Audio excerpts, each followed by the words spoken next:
that a self-destruct? I will meet death with my eyes open.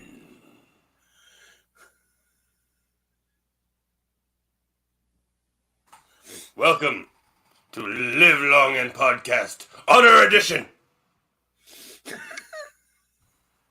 I am your host, Galrod, son of Galrod.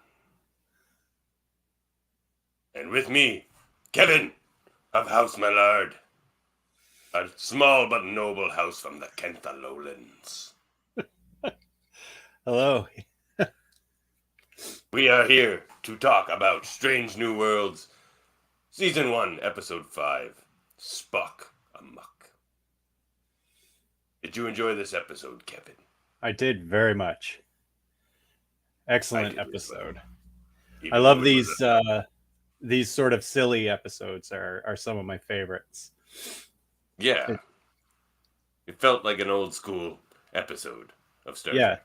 Yeah, like it had the whole like switching bodies. I mean, that's original series all the way. I love that kind of stuff. And like the famous Klingon movie Fecklard Friday. Yes. One of my favorites. Yes. Jaemeel Lee Curtis. And Lindsay Lohan. But you haven't seen it until you've seen it in the original Klingon. This is true, Kevin of House Millard. Okay. So, where we start off this episode, Spock is in a Vulcan ceremony. A wedding, you might say. And his wife-to-be, the Caliphie, they call this, the Caliphie. And his wife says to him, "You are too human. Look at your ears." And indeed, he feels his ears, and they lack a certain pointed definition. Yeah, I love this opening scene. It is a great opening scene. So then we have honorable combat. Spock versus human Spock. I had money on human Spock because he can temper or ignite the rage of a Klingon heart, whereas a Vulcan cannot. But you lost that bet. I did. I did indeed lose. I'm Klingon enough to admit it. And there is sweet 60s human music during the fight scene. Very reminiscent of the original series. Yes, I had all the nostalgia for this one. I loved it. And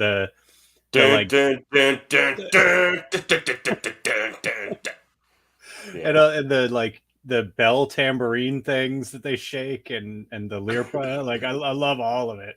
It was perfectly done. They could have ended the episode after that opening scene, and I would have been like 10. That's a 10. Greatest episode ever. Did I mention this is Live Long and Podcast Honor Edition? You did. Koi keles puglod, koi bukbeu, yakpa maka jejuvi, saimok tumeyo.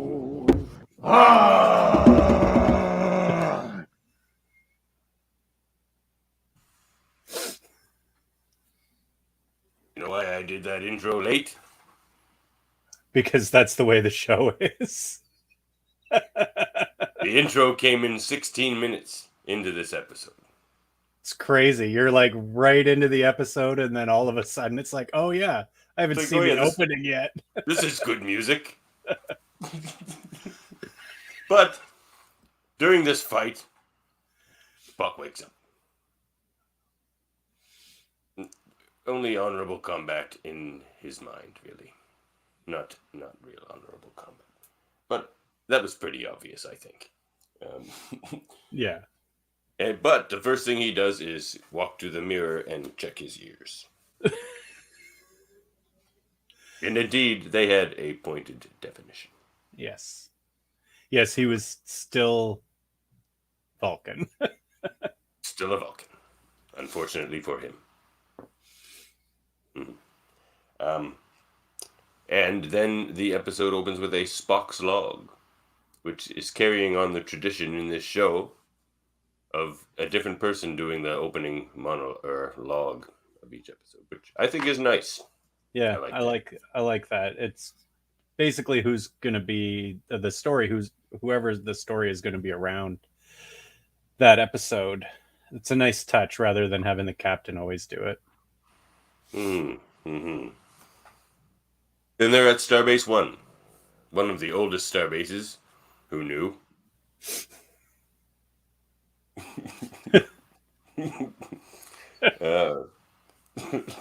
That took me a minute, yeah.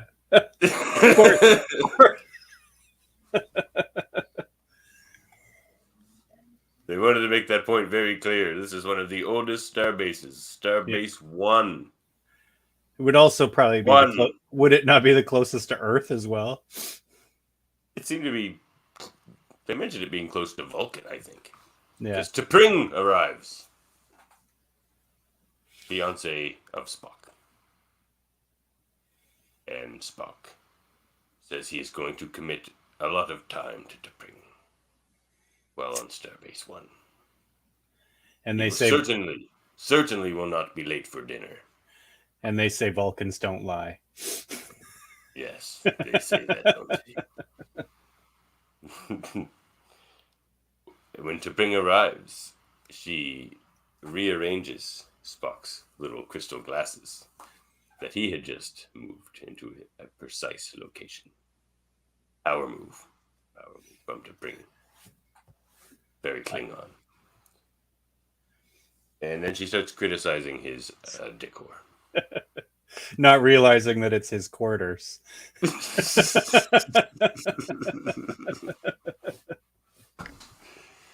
T'Pring works with Vulcan criminals. Yeah, that's new. It's nice to give her kind of a backstory at least. Those who reject logic. Right. Like Cybok.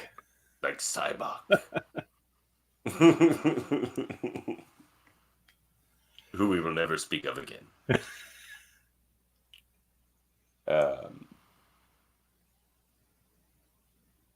Then they're at a meeting with Robert April. And they're talking about the Rongovian Protectorate, who are the fastest route to the Beta Quadrant through their territory. So they want them to join the Federation, as they want everyone to join the Federation. Yes. Not we Klingons. Yeah, at this point, I don't think they're interested in the Klingons joining. Have you ever tried joining a Klingon? I have not. Warnog for the occasion. Warnog in the hearts of your enemies. So tell me, Kevin of House Millard, since the Lady Grilka was able to lead her house, now females can lead their houses. How well do you sleep at night? I sleep just fine with if they are as honorable as Grilka. I sleep just fine. You have the heart of a Klingon within you, Kevin. They grow strong in the Kentha lowlands. So they're looking. The Tellarites tried to negotiate with the Rongovians in the Tellarite style. It didn't go well. No, nothing with the Tellarites ever seems to go well. Whose idea was it to send the Tellarites to the negotiation? Anyway, they seem like the worst negotiators. They're pretty much the worst negotiators. And there's a solar ship, pretty cool. Yeah, that's a nice throwback to Deep Space Nine. A fine looking ship too. The Rongovian delegation arrives unexpectedly, and they want to speak to Pike and only Pike. Captain Vasso and his second Brax. I don't think they ever explain why they only want to talk to Pike, though, right? Like, we don't really know. I guess he's well known. There may be something about that at the end, actually. Oh, is there? They mention that they find empathy very important. Not a particularly Klingon perspective, but it fits in this episode. And then it cuts to Chapel, Ortegas, and Mbenga. And they are getting ready to go on shore leave. And Chapel is talking about her many escapades, you might say. Yes. I wonder if they'll ever, after watching this, I wonder if they'll ever bring in, what was his name? Dr. Robert Corby.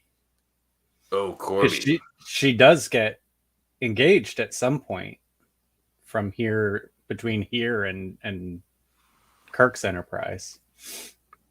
Well, I think we probably will. We didn't think we would see T'Pring again. Yeah. Here she was. And then they go on shore leave. Well, they're about to beam down, actually. And there's some banter with Una, number one. And they're all like, where are you guys going on shore leave? And Ortegas is like, oh, they don't do shore leave. They do shore stay. Shore stay. And Mbenga lets it slip that there's a certain nickname for her. Yes. Where amongst the yeomen. Where fun goes to die. Where fun goes to die. I did enjoy them making fun of Mbenga's hat, though. When he stands up and Ortegas is like, she's like, oh, good. I was hoping you'd wear a stupid hat. Ortegas is pretty funny. Yeah. And then it hits that's like 16 minutes in. Oh, no, wait. First it goes back to Spock and T'Pring. And Spock is indeed late for dinner. This was a burner of an argument for a Vulcan. Yeah. They channeled their inner Klingons for a moment. Yes. It was, and then the opening, 16 minutes in. And then we cut back to Chapel and her red shirt at the bar. He wants to talk about their relationship. I love that she just leaves. She's like, oh, I have to go talk to my buddy Spock and help him with his relationship. Maybe I'll call you later.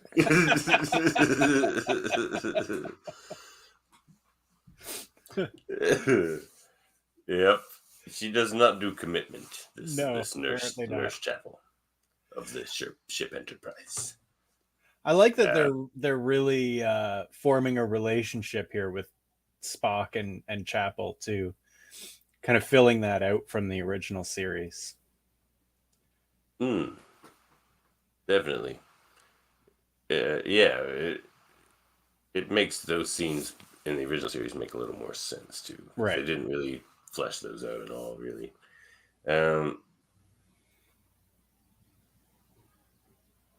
Where are we at now?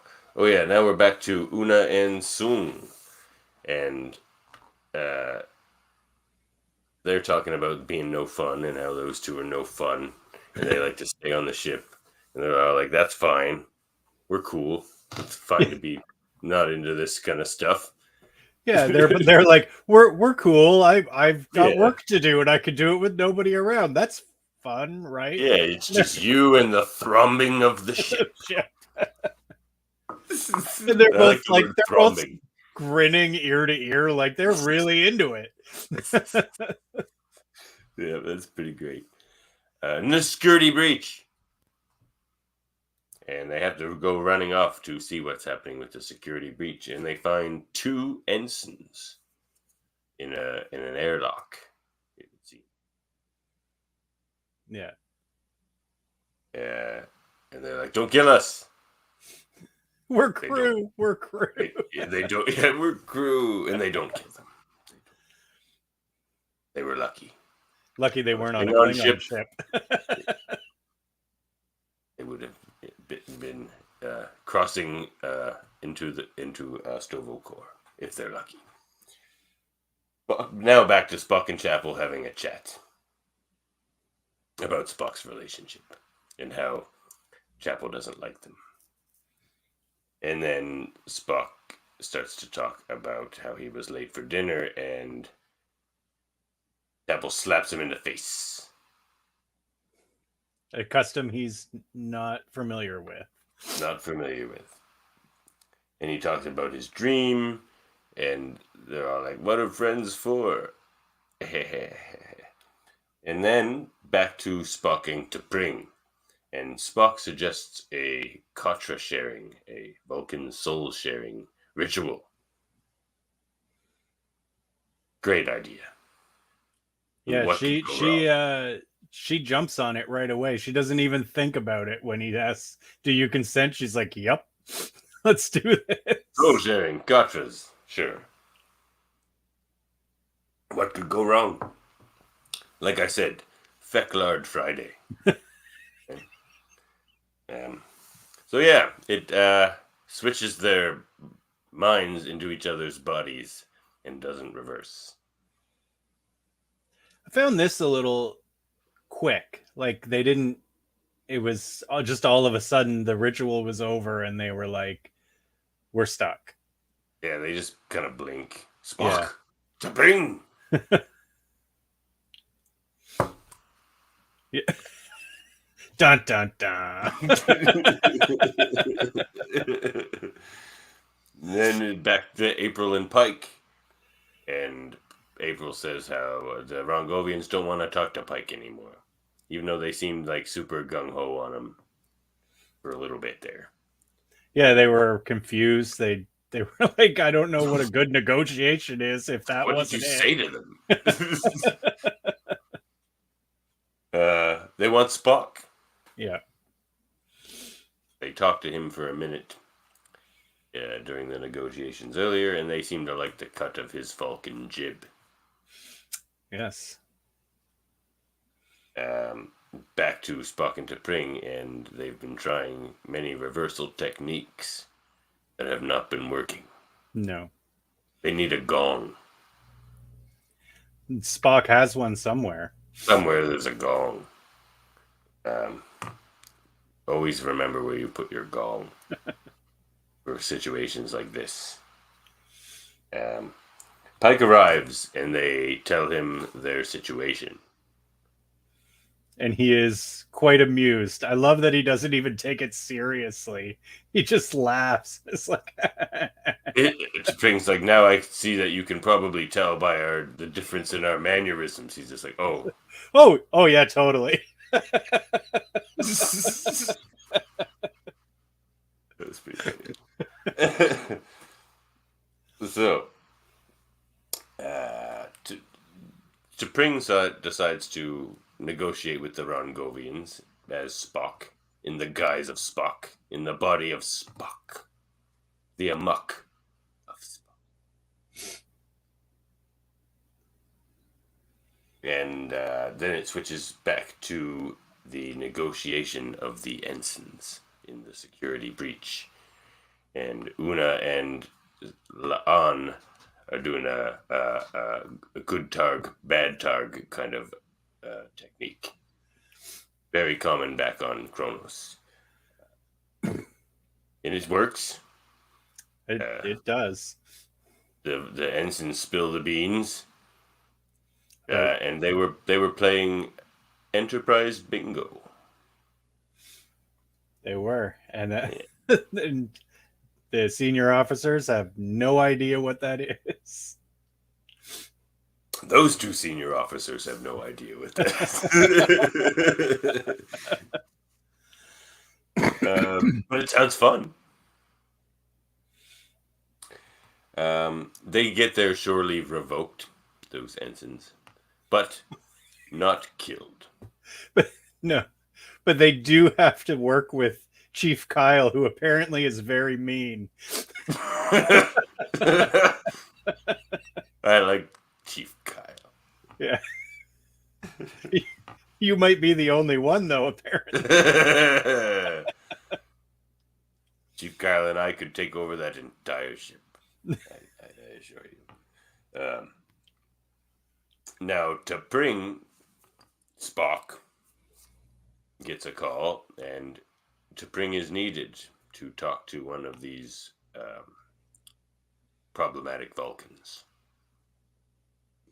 And Spock agrees to that in the guise of T'Pring, since they're trying to figure out more about each other and their perspectives. That was their whole point of their ridiculous Katra sharing in the first place. Yes. They could have just done this. Maybe I could go to work with you one day. and then vice versa. Yeah, we didn't need to switch bodies. Logic.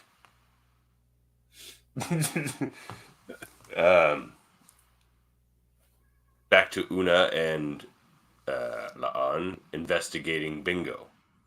What is this bingo? They say. And La'an finds the list of the things you have to do to complete the bingo. And they decide to play. Play a game of Enterprise Bingo. And the first challenge is you have to stand in the transporter with chewing gum. And then beam away. And then beam... Well, no. First chew out your gum. You got to chew the flavor out. Right. And then beam away. And then beam back. And the flavor's back. Yeah, I imagine the transporters would be a lot busier if that was the case. That's the bingo. So, is the transporter putting the flavor back? Or does transporter know the molecular combination of flavored gum and just defaults back to that, screening out the saliva and whatever else is in there now to take the flavor away? It's an interesting question, because I would think that the transporter would leave it exactly as is. I mean, you wouldn't want it to change your body when you come back to what it thinks it should be. Oh, that doesn't seem right. No.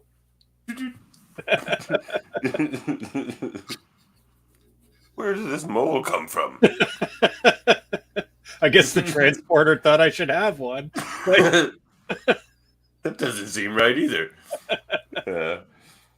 And then their next bingo is the lift race, where you each grab the little toggle in the turbo lift, and like yell engineering or one of the other places, the bridge, and see who can do it fast enough for the turbo lift to listen to them.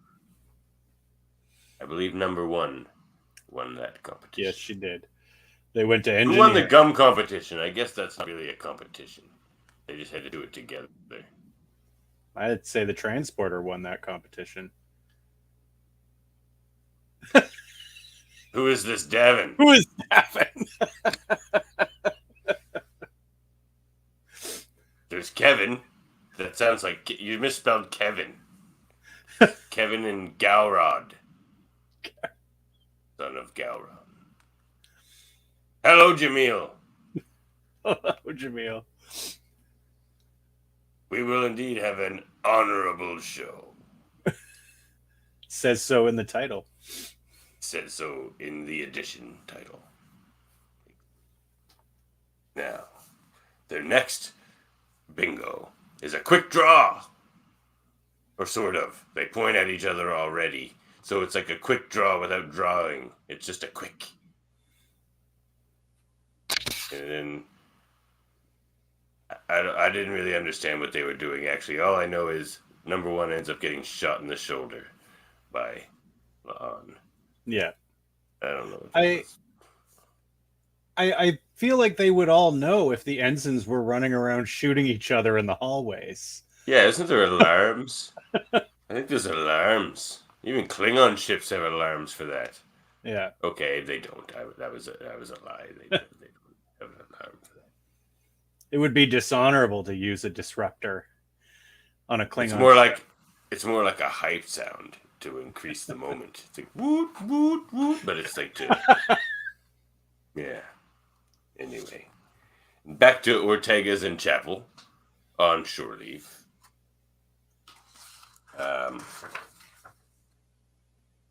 chilling, doing whatever.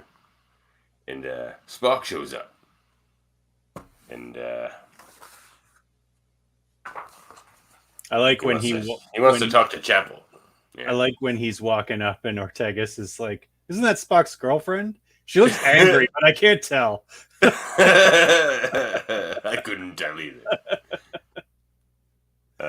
So Spock talks to Chapel about his situation, and Chapel votes for the hijinks option, as Chapel is wont to do. She is a big fan of hijinks. Big fan, but not commitment, just hijinks. She's committed to hijinks, but I don't think she has come to that realization yet in her mind. Perhaps not. So back to Una and Sung, and they decide to try to have one up on these ensigns or yeomen and rewrite the bingo. That's, I think, what they were doing there. And they think they have a good chuckle about that. They're buddies. They're like the buddies on this show. They're becoming the Miles and Julian, Yeah. or the Trip and Malcolm, if you will. If you will. Yeah. If you will.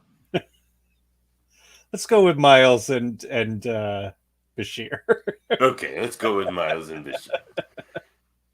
If you won't.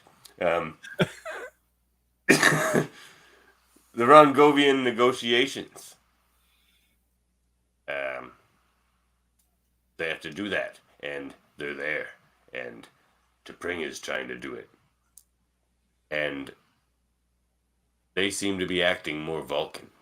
Yeah. Whereas they were acting more human and all handshaky and kind of thing when they were talking to Pike. But now they're just all, well, my logic out-logics your logic.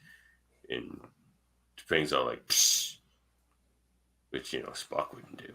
But, Yeah, they do kind of out logic T'Pring. They do. And then Pike stands up. And he kind of does a speech about Spock.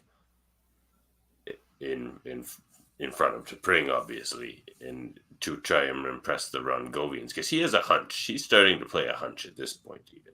Yeah. In the episode.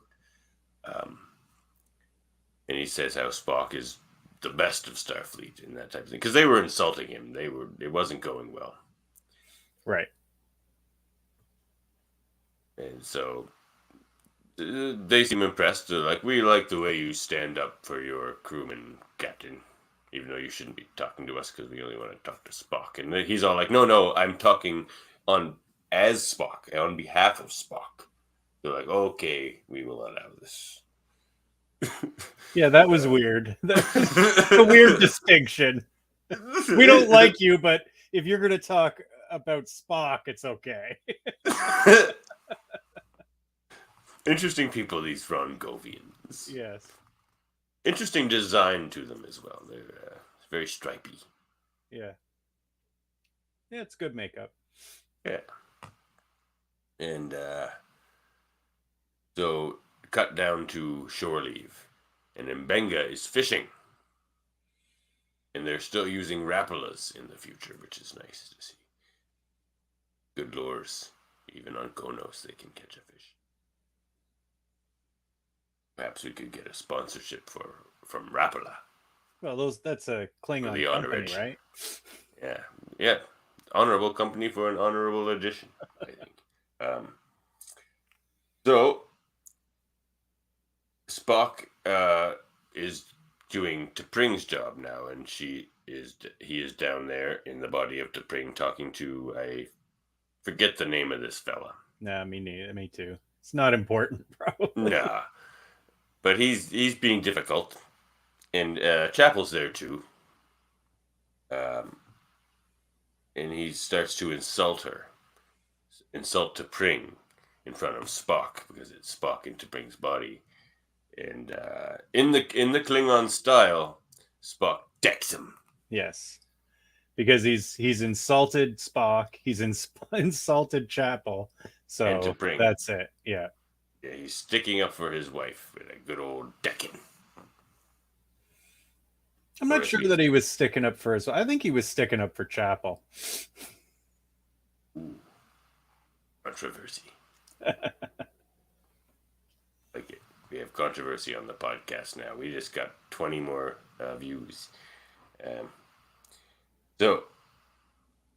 are we at now? So, Mbenga is fixing them after all the knocking out thing, and he's putting goo on their foreheads. Which he says is going to be regulation soon. Just you wait. Some kind of algae or whatever. He likes to experiment a bit. And Benga. And he thinks emotion played a part in why their ritual went wrong. And then Spock and Chapel have a chat after the successful transfer of their brains, which does the classic Freaky Friday. The scream. Yeah. Or Fecklar Friday on Konos. And then Spock and T'Pring talk. And they're all like, that was crazy. I understand your perspective. And I understand yours. Yes. A classic Star Trek ending. But this is not the end. No. The Rongovians are talking with April, Pike, and Uhura. Pike says they should not, in fact, join Starfleet. Starfleet is stupid, and what are they going to get from it anyway, other than, like, obligations and stupid technologies they don't need anyway. I love when he literally looks at them and says, "We don't care about you. Yeah, we don't want your territory." Getting right to the point, this Pike. Yes. I like his directness. April does not like his directness. No. But he says he's playing a hunch once they leave the Rongovians, and he says to April that he thinks that the Rongovians operate as a philosophy, really, radical empathy, like to the point of mimicry, really, right. where you're just almost trying to be exactly in the space in the head space of who you're talking to, and so then they leave and they look out the window. And they're flying the flag of the Federation from the Rongovian ship. Yes, these Rongovians have a flair for the dramatic, for sure. They didn't say anything to them, just fly a flag and run away and fly away. Well, they did ride up to the conference in an antique solar ship made of pure gold, pressed latinum.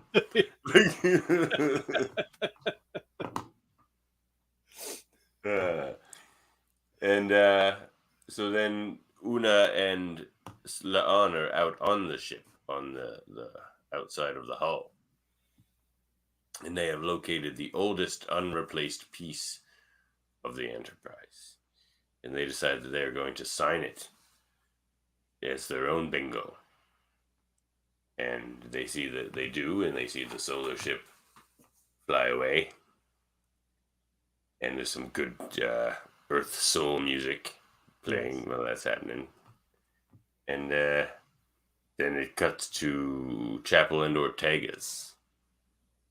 And they're having a little chat about relationships. And you get the feeling that Ortega's might like Chapel. Maybe. That's what I got from that anyway. And then that's the end of the episode. Good episode, I thought. Yeah, me too.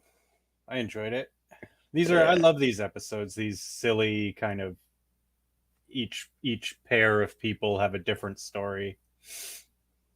Hmm. I think they're fun. What would you rate it out of 10? I don't have that chart handy, That's but okay. Dave can fill that in later.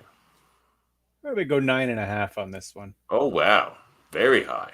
Yes, Very high on this. Was that the highest rating you've given an episode? might be. Ow. Ow. Well, I'm going to give it a 9. Yeah. Well, yeah, I'm going to say 9. It was very good. Well, yeah, the whole thing, I'm going to dock at one point because the whole thing with the Rongovians, their whole solution in the end was a little weird and vague, I thought. Like, I don't understand. So, like, did the reverse psychology work? Like, how is that tapping into the radical empathy? Well, no, that's more like radical honesty. That he, that Yeah, he yeah, but how does that convince them to join the Federation? well, he was maybe mimicking their fears. Oh, yes, yes, empathizing with them. And that, yeah, you're right, because that's what he says. He's like, they just wanted someone to see their side of things. So Yeah. he just, oh, yeah, I get it all now. Wow, that went over my head for a minute. My forehead, it's quite tall. Hmm. Well, anything else to say about this episode? It was Not good. really. It was good. But it's like these funny episodes don't leave you a lot to talk about sometimes, unless you No, just not start like really. saying the jokes. Right. Uh, Not much meat in this episode. Not much no, happens. I mean we do get to see more of T'Pring and Spock's relationship, I guess, and I guess that's going to be a theme going forward by the looks of things. Which is And good because we know how that ends. The death of Captain Kirk.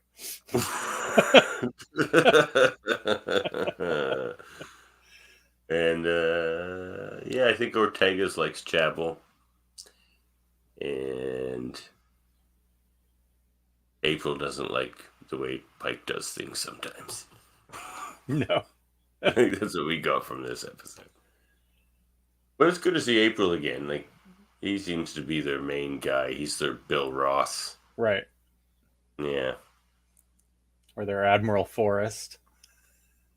Admiral Forrest. Nechayev? He's Yeah. all them rolled into one, really. All right. Well, geez. Yeah, I really have nothing else to say about this episode. It was good. We gave it a crazy high rating, Yeah. but it's freaky. It's Fecklard Friday. That's it. That's all I kept That's thinking. all I gotta say. Yeah. Um, it's nice to see a really humorous episode. To know that they'll go there. Yeah. That's the show is everything I want. Like maybe not every episode is going to be great, but So far. so far it is, but they're going to go to many different places, like, and have many different types of episodes. It's not just going to be epic or funny or like it's going to be everything kind of mixed into one show, like Star Trek always was. Mm-hmm. And I think my favorite duo now is definitely Una and Laan. I like their buddy thing that they got going on. Well, it gives Laan more of a rounded personality, right? Because she's with somebody she enjoys being with. Mm, agreed. Okay. Well, check out Live Long and Podcast's other shows. They got lots of them. and on Super Mario Brothers as well. They review on Live Long and Podcast. They review, what do they review right now? Enterprise. Yes, you're on Enterprise. Yeah, Enterprise on Monday. that. Yep. The show on Thursdays. I think that's it right now. We do Deep Space Nine, but it's on hiatus for another couple of weeks, probably. Yep, it'll come back, and the Cardassians will be on the station. And then Star Trek Radio Theater we'll do again when all of us have time. It's a little harder now that we're all out and doing things again to actually get that together. Go back and listen to past Radio Theaters. Yes, they are excellent. Yes, they are very excellent. And Super Mario Brothers, listen to their Big Brother and Survivor reviews. Marvel all reviews. That stuff. And on Locutors of Trek, you can check out me, Galrod, son of Galron, where I host the Geek Doll Challenge. The last winner was Dave Mader of this very show. Showed a little bit of Klingon. Played for House Savoy, I believe. I don't know them. Comment. I want to watch live, but haven't seen the episode yet. I'll catch the VOD. Excellent, Chris Murphy of House Murphy. Watch the VOD. And also, watch X-Rated, the X-Men animated review show, where the hosts, Davan and Andre. That Davan, actually. Oh, that's who that guy was talking about earlier. Wow. He knew. He must be an X-Men fan. Watch X-Rated, the X-Men animated review show. They review all the episodes of the X-Men. And have many guests and banters. And good times and bad times.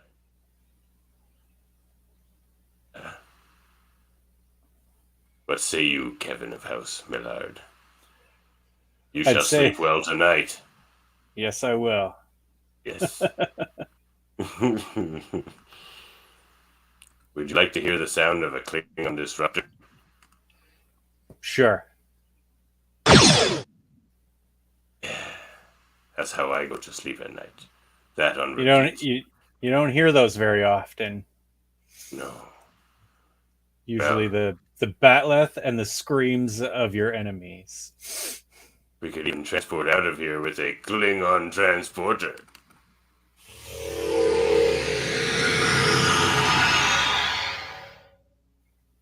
We're still here. There seems to be a malfunction. Well, thank you for joining us. Thank you for joining me, Kevin. You're welcome. I know it probably wasn't easy. No, it was fine. Well, join us next week, where we will review whatever that episode is called. The next episode. The next episode of Strange New Worlds. This has been Live Long and Podcast. Honor Edition! Koi keles puukot, koi bukbe puu. Jakpa makpa Jesuvi, saimak tumeyo.